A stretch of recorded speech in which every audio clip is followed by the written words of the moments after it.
Sometimes a world-class design isn't about the design at all, but actually the interactions that go inside of that design. Today, we're going to look at how to replicate this experience right here, where just by scrolling, I'm able to exercise control over what's being shown in the video and also what text is appearing on the right-hand side here in this nice fluid transition. And one thing we're also going to do to round off this experience is once I reach the last point here, we're going to hide the text and bring that iPhone back to center, again, just by scrolling. It's a great demo today. We're going to do this all within 20 minutes. Let's get started. Real quick before we begin, check out our website, link in the video description, where Academy members get access to about 27 great courses with more on the way. It's about 30 hours of exclusive content on different AI workflows, design topics, and a whole lot more. Always adding more to this as well. And again, this is just on our website, a link in the video description. And come follow me on X, link down below. Apple's known for sort of like these treatments here, where it sort of shows how an iPhone like pieces together, comes together, all the different parts of an iPhone. I'm curious if maybe we can take this sort of concept and build something a little bit interesting with it. Now, you might need to describe, depending on the product that you have, you might need to describe what it is that you want, but Apple has this example here, sort of like an iPhone frame. So we're going to use this as a starting point, so we don't need to reinvent the wheel entirely. So I'm just going to take a screenshot of this. We're going to start out here inside Higgsfield AI under their image generation section here. We're using Higgsfield just because it has access to all these great, different AI models, the Google Nano Banana that we are using right here in order to generate this image. And some of these images that you're seeing on screen here from another tutorial that I had in the past, and I will also link that down below. For this, we're going to be using Google Nano Banana. Why? Because it's really good at image generation, generating these real life images, like examples that you see here, again, that I had in another prior video. And again, I'll link that down below. So what I've done is I went ahead and I actually just provided that reference image. There it is, that I just screenshotted from the Apple website. And we're going to run a prompt to sort of break out almost the different elements of the phone and have that frame at the center. So ideally, we want like the camera as one layer, we want that frame as another, maybe the screen and battery as other layers. Those are the real key parts of an iPhone. And the prompt we're going to run is, with this frame of an iPhone in the center, add the battery of the camera above it and the lenses of the camera above the battery. So what I'm talking about here is we have the frame of an iPhone, then hopefully we have the battery resting above it. And then above that, we would have the camera lenses to show that they're separate parts entirely, almost coming out of the iPhone. And the screen below the frame of the iPhone. So if we have the battery and the lenses up here, we would have the screen down below, because it looks like the iPhone is facing down. So a real easy prompt. And as I've mentioned in the past, half the fun is just sort of seeing what AI comes back with, and we can tweak the prompt as we go, especially with some of these image generations, because it doesn't take too many credits.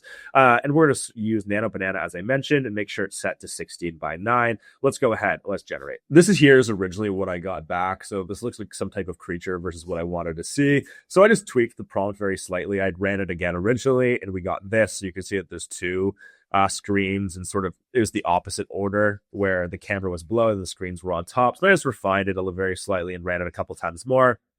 Nothing out of the ordinary before I got this example right here, where now it's in a better order. We have the screen underneath, we have the frame, then we have the battery and the camera. Originally, what I was trying to do is just maybe only have like the lenses in focus and not have sort of, before it was putting like a larger switchboard underneath. But anyways, this is good enough for now.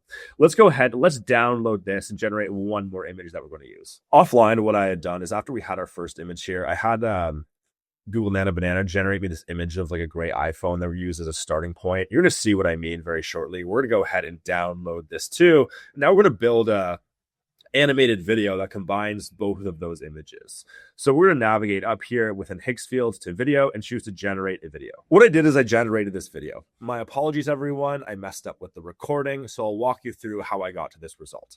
So under video, with Kling 3.0 selected as a model, what I did is I provided that iPhone image as the starting frame, and then the iPhone parts broken up as that ending frame, and then ran this prompt. The iPhone rotates and flips sideways in midair, separating into its screen, battery, camera, and outer frame. Each component floats apart briefly before snapping back together into the full phone view. I didn't think it'd be able to do this, because that's why it was like starting frame and ending frame. I just thought I'd see anyway. And it didn't follow that, but that's totally fine. So as you can see here, I'm sure you've been watching it, the iPhone starts in sort of that iPhone basic view like this, and then it's flipped sideways and breaks out into all of these different parts. There's probably a little bit of polishing that we can do associated with it, but I think it looks really good for now. So we have our initial video generated, but there's a whole lot more work that we have to do in terms of prepping this in a way that will be read properly, but like a website scroll effect, then also the website itself. So what we'll do first is we'll download this. We're going to move into Claude Design for now. Very briefly, we're not going to be here long. But what I use Claude Design for is it's really good at generating sort of a first design framework, better than something that Claude Code or Google Anti-Gravity can do first try. So what we're going to do is we're going to run this simple prompt. I just provided that initial iPhone image, so not the video, just the image, where we're going to run this prompt that says, create one polished Apple-style landing page section focused on the iPhone's internal parts with the provided iPhone centered as the visual. Use clean callouts for the screen, battery, camera, and frame. Let's just see what it comes back with. That's half the fun. Here is the result that it came back with.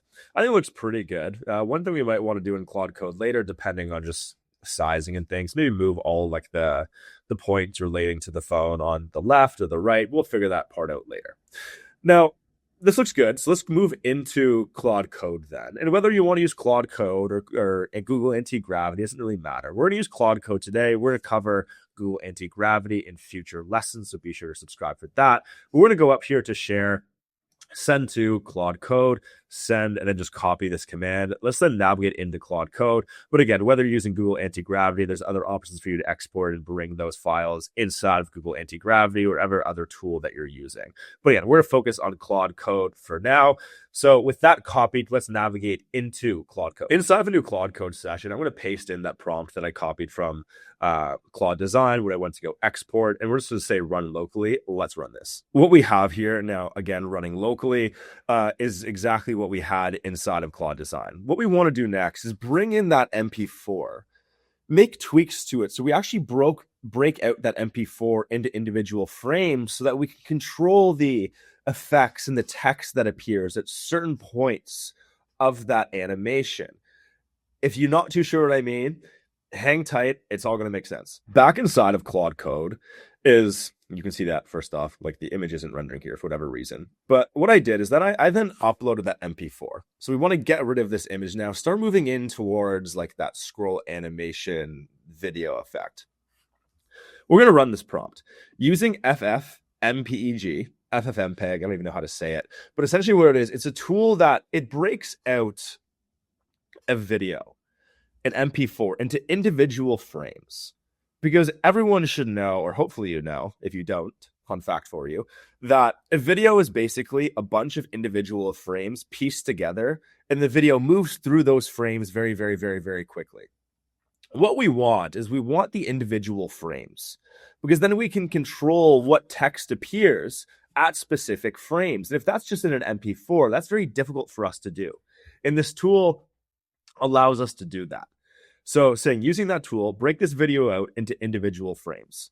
Then add it to the center of the section with the text around it right here. Do not add any text effects or scroll effects just yet. Let's go ahead. Let's run this. If you're not too sure what I'm talking about with the frames, you'll see what I mean very shortly. Well, let's run. Real quick, while Claude Code is still generating things, you can see here, these are all the individual frames of the video that it broke it out into. So it looks like there was about 120, 121 frames that go into that overall MP4. So it broke out all the individual frames. So now we have control over what appears at which points of the video. And this is the result with all those frames added, where it's just one looping video right now. But you can see that it looks as it did earlier when we previewed that video. But we notice that there's issues with the text now. So you see that the video sort of overlays behind the text, and we don't want that to happen. Ideally, what we want is some type of scroll effect, where as we scroll down the page, this iPhone actually unlocks itself and it breaks out into all these different pieces as these different text blocks appear. So the text blocks might appear at different stages as I scroll down the page and open up that video. Back inside Claude Code, it's not rendering in the Claude Code preview, but whatever, it works locally. So we're going to run this prompt now. So we're going to take this to the next level. Move all phone spec content to the right-hand side of the section, but leave the header and subtext where it is. So as I'm sure you saw when we ran it locally, like the text went over top of the video that was being played. So in order to make sure we have enough room, because that video is wide, we're going to move all this text here to the right-hand side. And now we're going to add that interaction, so that scrolling interaction. As the user scrolls, the broken out video frames should advance slowly, revealing each internal part of the phone in sequence. At the same time, spec callout should appear on the right-hand side in sync with the relevant part being highlighted. So essentially, what this is saying is as the video is playing, certain text on this right-hand side should appear. So we're not going to have all 4 text blocks appear at the same time, but all 4 text blocks are going to appear as as the user scrolls and as that video plays. Now, I know part of this, like ideally, like we can't reveal each internal part of the phone in sequence because they're kind of all stacked together, but whatever. Let's just see what AI comes back with. Again, that's half the fun, seeing what it comes back with and burning our tokens. All right, so let's go ahead. Let's run this. This is the first result it came back with, and there's some changes that we're going to need to make. So as I scroll down here, we just have the 1 point. Not a big fan of this line. And what's one other thing that we noticed, that the iPhone itself is a little small right now. But as I scroll, notice how all those frames are playing through, and then the next point appears. So as I'm scrolling, and I can even scroll backwards too if I wanted to scroll up, you can see how that text appears, and also we go backwards inside the video. So as I'm scrolling very slowly, I can speed it up, I can slow it down, back and forth. The text is going to appear. So I think it's a good first draft, but of course there's some changes that we need to make. So let's flip back over to Claude. And another thing too that you notice here is with the shadow, it's kind of like a hard stop. It's not the cleanest experience. So see what Claude can do relating to that as well. I don't know if it'll be perfect, but it's something we'd have to fix in the video going back, but I think it's fine for now. But let's make some changes to this to maybe spruce it up a bit. Back inside of Claude Code, I just provided 2 screenshots. So some changes. As you can see in the first screenshot, the iPhone should be much bigger. Remove the orange line to the left of the highlighted text element. There's also a shadow inside of the video frames. Is it possible to add a treatment that makes the stop between the shadow and the page background less harsh? In an ideal world, we wouldn't pile in all these changes like this, but just for the purposes of this exercise, let's run this. This is the final result that it came back with. So you can see that as I scroll, the phone, of course, is much bigger. We lost the orange bar to the left-hand side.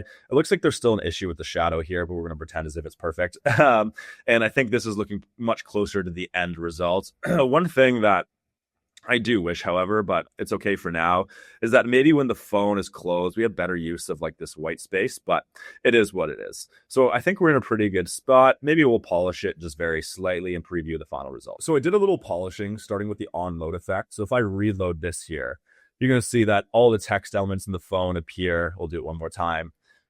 Yeah, I think it's pretty nice. What essentially I told Claude to do was introduce an on-load effect that Apple would implement, and that's what it came back with. I think it looks pretty good. Now the rest remains relatively unchanged except for one key part here, and you're going to see once I hit the end of this sequence, the phone's going to start reversing backwards, and it's going to bring the iPhone into center. Essentially what I told Claude to do was once I hit the very last frame of the first sequence, to start fading out this text here and then reverse the frames and bring the iPhone to center. So the frames, instead of going forward in the video, once we hit the last frame, the frames start to reverse and the iPhone comes into center. It's just a small thing that kind of rounds off the experience a bit. I'm a pretty big fan. And let's say we played around with the experience. We added some more sections, included more on the landing page. And now we wanted to deploy this to a domain that we can maybe share with a hiring manager, recruiter. We're going to run this prompt. I checked this project and prepared for Vercel. Then walk me through each step one-to-one to deploy onto a Vercel domain. You would need a Vercel account, but it is free. We're going to go ahead and run this. I messed up filming, but what Claude does, it just gives you a set of instructions. So just hit play on each one. It takes about 5 seconds to run each command. Claude will do its thing. It'll generate on Vercel. You'll just have to authenticate with Vercel if you haven't already. And eventually it's going to land on a domain that you can share with a hiring manager, recruiter, or anyone else, your friends, family, whatever. So if I was to refresh, now we have everything on this domain that's fully shareable. And thanks for being here. Hope you enjoyed this one. We're going to have a lot more content like this coming on building websites, applications with AI. I already have a ton of content available, so be sure to browse our library and playlist for that. Also to drop a subscribe. And don't forget to check out our website, link in the description, or right now you can get access to, I believe it's 27 different great courses, over 30 hours of content exclusive for Academy members. So be sure to check that out. Again, it's all just on our website. And yeah, thanks for being here. See you at the next one. If you want to watch a video where I build an entire design system, click in the top left. If you want to watch another video I highly recommend, click in the top right. And again, thanks for being here.